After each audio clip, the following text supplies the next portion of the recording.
Soyez les bienvenus, jour du soleil. Aujourd'hui, nous allons parler de la bourse. C'est quelque chose que peu d'entre vous comprennent.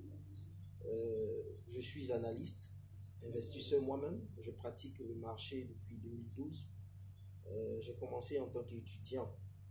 Donc, ma maigre expérience de la pratique me permet aujourd'hui de vous parler de ce que je sais, du peu que je sais. La bourse est une alternative autre que l'épargne à la banque. Voilà. À titre de comparaison, l'épargne à la banque, si vous voulez épargner à long terme, votre banquier vous dira, il va vous orienter vers un DAT, un dépôt à terme.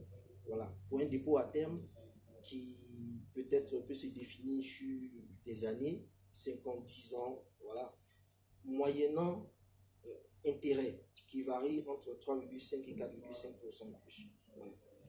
Donc, vous avez un banquier qui va vous dire de placer votre argent que vous ne pourrez pas retirer à une échéance. C'est-à-dire qu'il va dire, bon, pendant 5 ans, si vous mettez cet argent, vous ne pouvez pas retirer ce montant.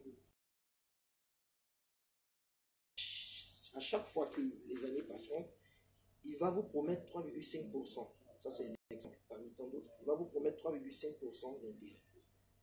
3,5% d'intérêt comparé à l'épargne en bourse qui vous promet en moyenne, je dis bien en moyenne, 10%. 10% en termes de dividendes et plus-values, en moyenne. Donc, vous voyez que l'épargne à la banque n'est pas le seul moyen de pouvoir fructifier votre épargne. Il y a aussi la bourse. Raison pour laquelle je vais vous expliquer au détail près comment fonctionne l'épargne en bourse. Donc, l'épargne en bourse est très simple. Vous achetez des actions de sociétés. Ces sociétés sont connues. Ces sociétés sont cotées à la BRVM. Vous vous renseignez. Il y a CIE, il y a SODECI, pour ne citer que ceux-là. Et une fois que vous vous renseignez, vous allez vérifier d'abord si cette place financière existe bel et bien. Je peux vous donner l'adresse, Carrefour rue de Banque Joseph Anouma. Si vous allez voir le siège de la BRVM, voilà, qui est une bourse régionale qui regroupe les 8 pays de la zone UMOA et qui centralise toutes les opérations de cette zone. Donc, où que vous vous trouviez, Niger, Burkina, Mali, Bénin, Togo,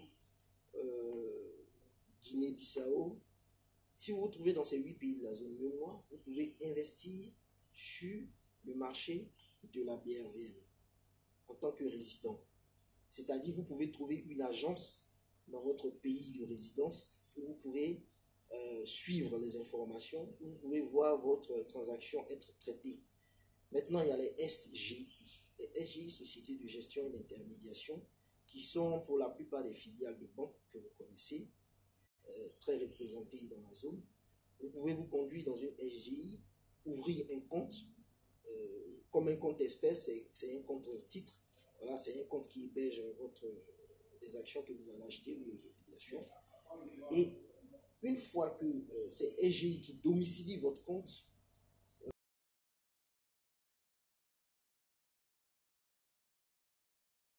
des actions. Donc, pour revenir au principe des actions, donc une fois que vous achetez des actions, vous êtes en droit de recevoir des dividendes. C'est des bénéfices que distribuent les sociétés cotées. Chaque année, on fait des exercices qu'elles distribuent à leurs actionnaires. Donc, vous êtes en droit, en tant qu'actionnaire, étant propriétaire de ces actions, vous êtes en droit de recevoir le montant de ces dividendes-là. Voilà. Donc, la bourse rémunère, les actions en bourse rémunèrent autant que le DAT est mieux. Ça, c'est mon avis personnel. Et je vous dis aussi que autant que les terrains que vous achetez, la bourse rémunère au niveau des actions. Pour le terrain, à titre de comparaison, vous savez, nombreux sont nos parents qui ont acheté des terrains, qui ont acquis des terrains dans les années 80, peut-être dans la zone de Riviera et Benjerville. Et en ce temps-là, ces terrains coûtaient, je donne un exemple banal, 500 000 francs. Et tout le monde les traitait les gens les traitaient de tous les noms, comme quoi pourquoi tu achètes des terrains dans une zone aussi marécageuse, pourquoi tu vas acheter dans la broussaille. Mais ils ont cru, parce qu'ils avaient besoin de fructifier leur épargne, ils avaient besoin de placer leur argent. Ils ont cru en la valeur que prendraient ces terrains dans quelques années. Et ça n'a pas menti.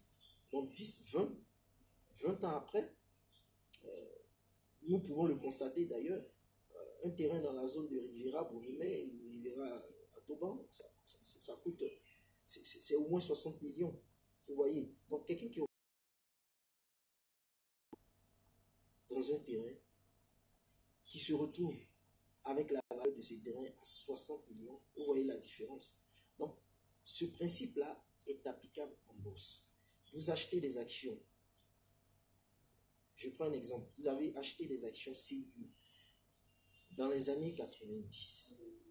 Aujourd'hui, vous pouvez aller voir combien CIU coûte. Vous pouvez voir. Donc, quand vous faites la différence entre le montant investi et la valeur actuelle d'un bien acquis, vous voyez tout de suite le bénéfice. Donc, à la bourse, il y a opportunité de pouvoir fructifier votre épargne. Maintenant, avant de s'engager sur un terrain, je vous conseille de toujours vous informer. Il est très important de s'informer. Il ne faut pas regarder les gains du voisin. Il ne faut pas regarder, je dirais, les opportunités que saisissent les autres pour pouvoir se lancer. Il faut toujours se renseigner. Ça peut vous donner l'envie de le faire, mais il faut toujours se renseigner. La raison pour laquelle je contribue à cette vidéo, pour vous donner le minimum d'informations et ensuite vous orienter vers des informations encore plus utiles. Pour celui qui veut investir à la bourse, par exemple, il faut aller vérifier. Est-ce que la BRVM existe? Je réponds oui.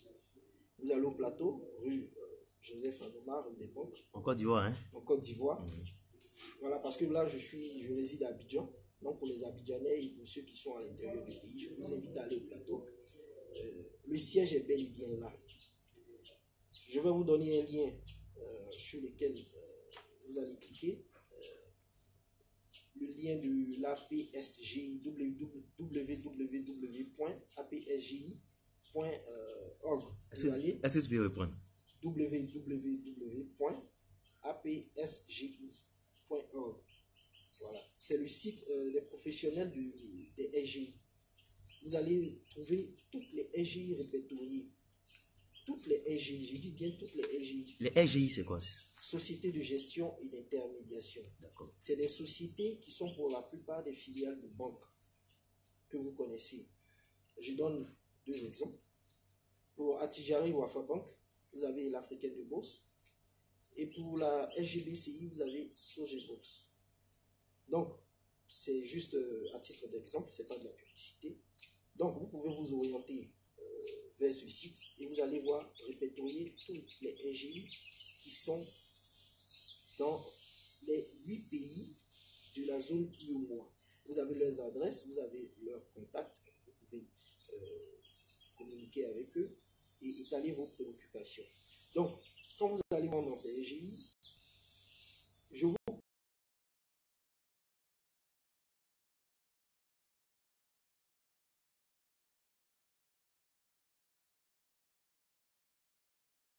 souvent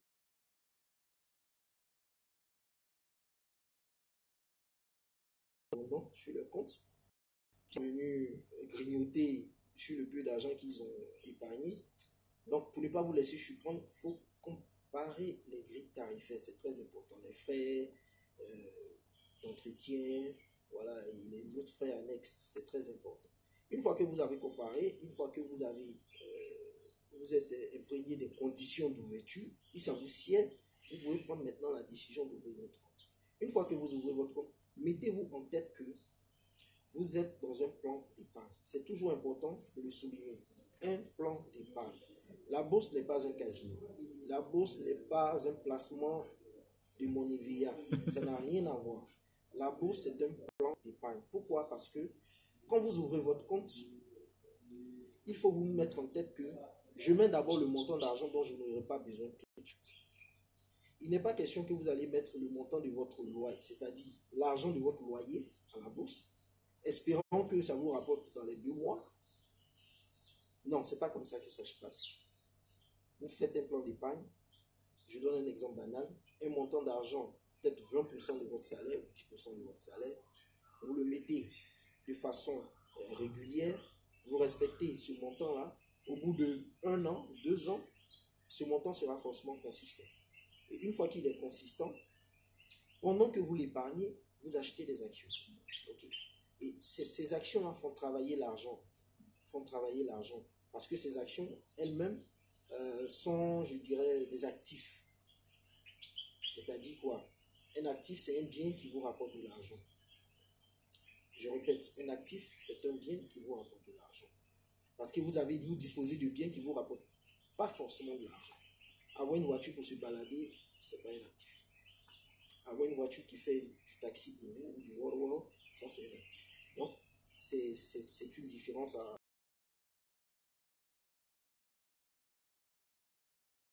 des obligations en portefeuille qui vont vous rapporter, parce qu'elles vont prendre simplement de la valeur. Au même titre qu'un terrain, elles vont prendre de la valeur.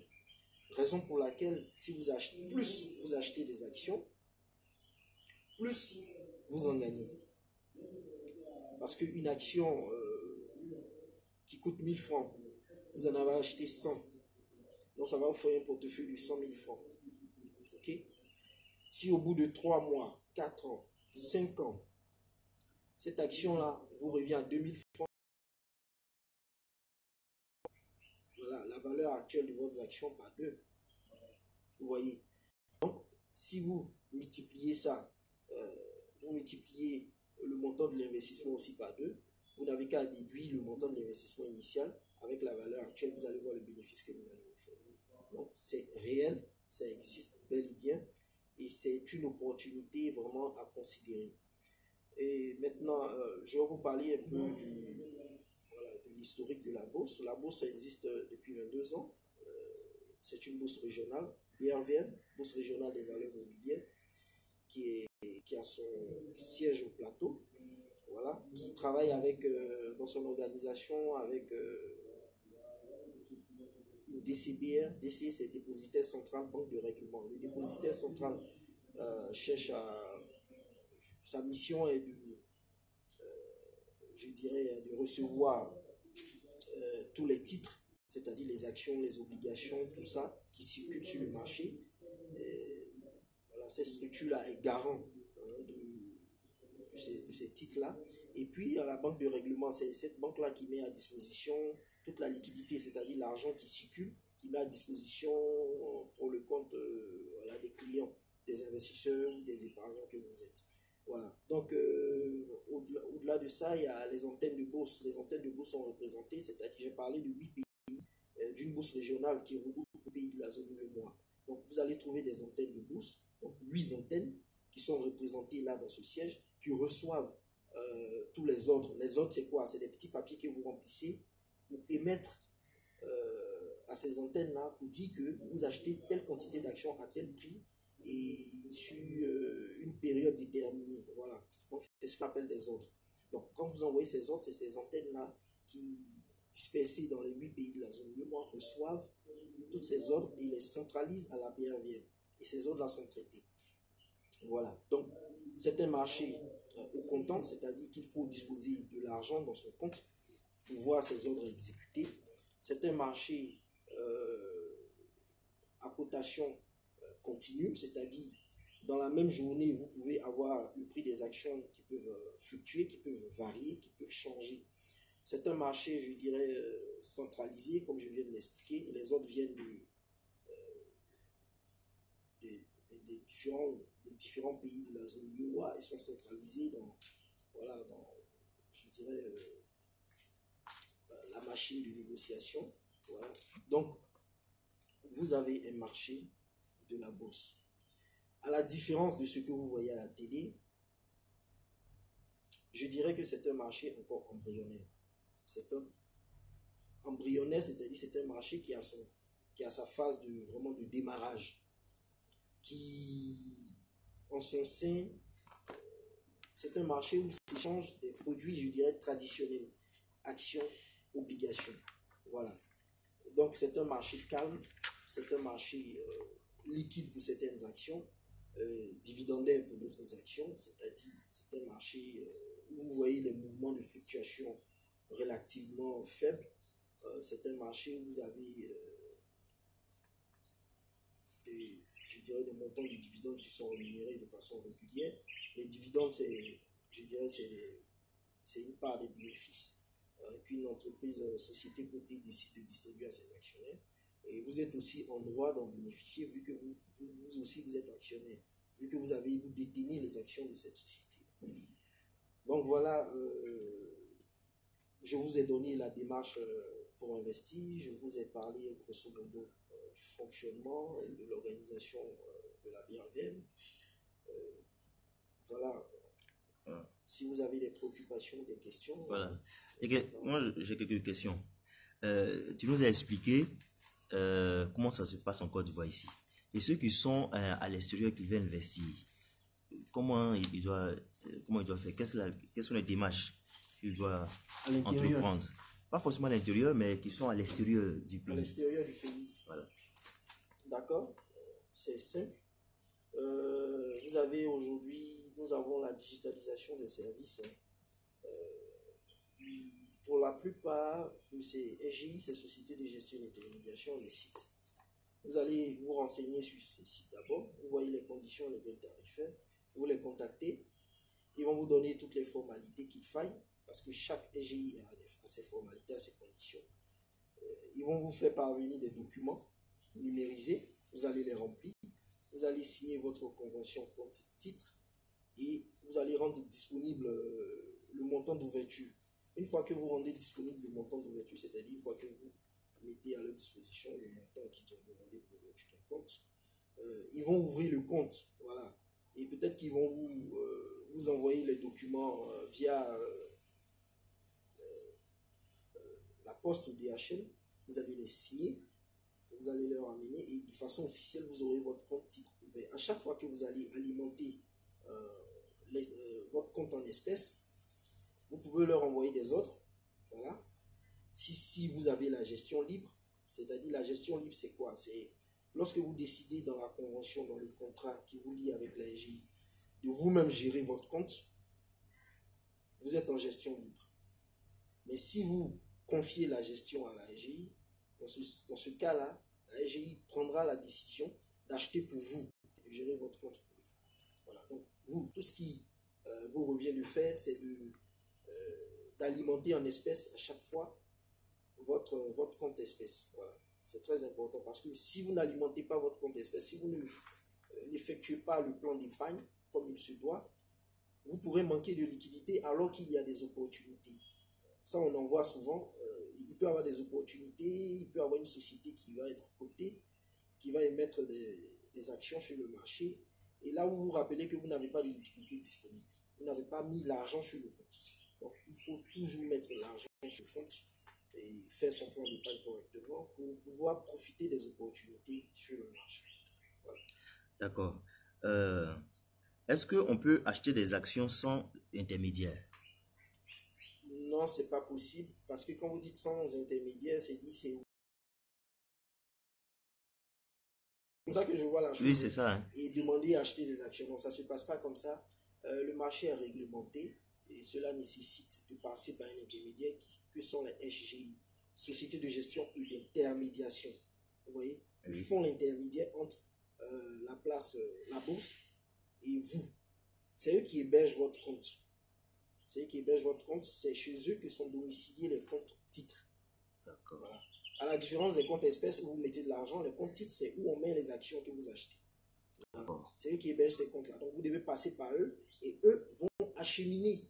Ils ne vont rien changer dans ce que vous allez leur demander. Si vous mettez 10 actions au prix de 5 000 francs, chaque action, validité sur un mois, ils sont tenus de respecter ces ordres ou ces instructions que vous leur donnez.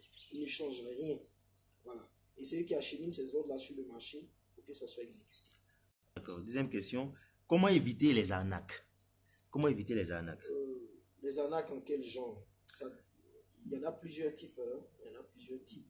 Bon, si tu peux nous expliquer quelques arnaques déjà, les arnaques les plus courants. Voilà, les arnaques les plus courants qui font cas, si un individu vient chez vous, vous parle de la bourse, des Les plus actions, courantes plutôt. fait une proposition très alléchante. Mhm. D'abord, je vais vous demander de vous orienter vers les sites officiels. Vous allez sur le site de la BRVN pour comprendre un peu comment les choses fonctionnent. Hein. Vous allez sur le site des SGI pour essayer de voir un peu les conditions d'ouverture. Je vais vous donner un cas d'espèce qui est souvent le plus utilisé par les personnes de mon espoir. S'il y a quelqu'un qui vient vous dire, bon, donne-moi de l'argent, je vais ouvrir un compte pour toi, et je vais te promettre un taux rémunérateur sur les 2 mois qui arrivent, un peu comme les gens font sur les placements. Oui, oui. Voilà. Refusez. Refusez parce que cet individu-là, vous ne savez pas ce qu'il fera de votre argent. Vous ne savez pas, si vous ne comprenez pas le mécanisme dans lequel il va mettre votre argent, ce n'est pas la peine. Refusez.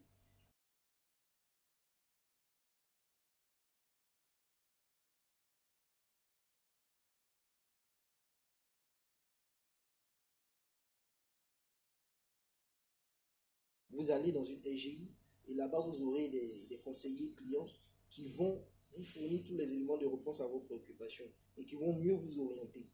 Aussi, je ne dis pas que vous ne pouvez pas prendre conseil auprès de vos banquiers, de vos gestionnaires.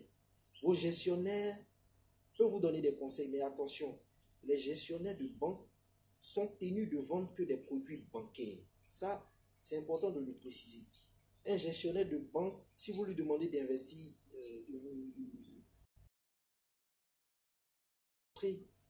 votre envie d'investir en bourse, il n'est pas tenu de vous conseiller un produit boursier. Une vendeuse de tomates ne peut pas vous conseiller d'aller acheter une autre tomate chez son... Voilà, chez sa... Non. Voilà. En termes d'épargne, il y a de la concurrence. Ça, il faut le dire.